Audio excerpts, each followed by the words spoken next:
ఆంధ్రజ్యోతి దినపత్రిక చూద్దాం. ఆంధ్రజ్యోతి దినపత్రిక ఇవాల్టి రేటింగ్ ఒకసారి చూస్తే వర్గాల వారి ప్రాధాన్యత ఎట్లా ఉందంటే అగ్రకులాల కంటే ఓసీలకు, రెడ్లకు, వెలమలకు, కమ్మలకు మాత్రమే 70 నుంచి 75% వార్తలు వాళ్ళే వార్తలు. వాళ్ళు దగ్గెను, వాళ్ళు తుమ్మెను, వాళ్ళు పిట్టెను, ఈ వార్తలు అన్నట్టు. ఇక బీసీలకు సంబంధించి కేవలం 12 నుంచి 15% మధ్య వార్తలు ఉన్నాయట ఈ రోజు ఆంధ్రజ్యోతిలో.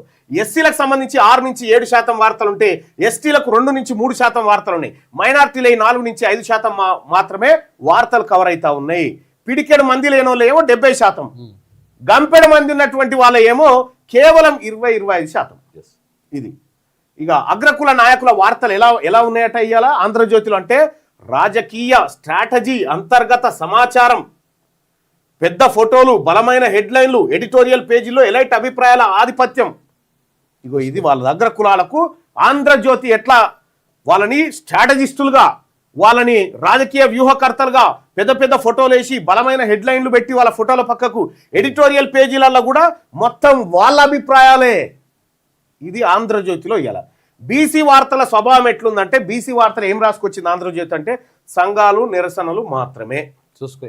నాయకత్వ విధాన నిర్ణయాల్లో పాత్ర శూన్యం. అసలు బీసీలు, ఎస్సీలు, ఎస్టీలు అసలు నాయకులే కాదని చెప్తుంది ఆంధ్రజ్యోతి. ఇక బీసీ ప్రాతినిధ్యానికి సంబంధించి రేటింగ్ చూస్తే 5 రేటింగ్లలో 1 రేటింగ్ ఇచ్చింది ChatGPT. సామాజిక న్యాయం విషయంలో 5 రేటింగ్లలో 1 రేటింగ్ ఇచ్చింది. నిష్పక్షపాత జర్నలిజంలో 5 రేటింగ్కు 2 ఇచ్చింది. ఫైనల్ రేటింగ్ వచ్చేసి 1.5 స్టార్ ఆంధ్రజ్యోతికి.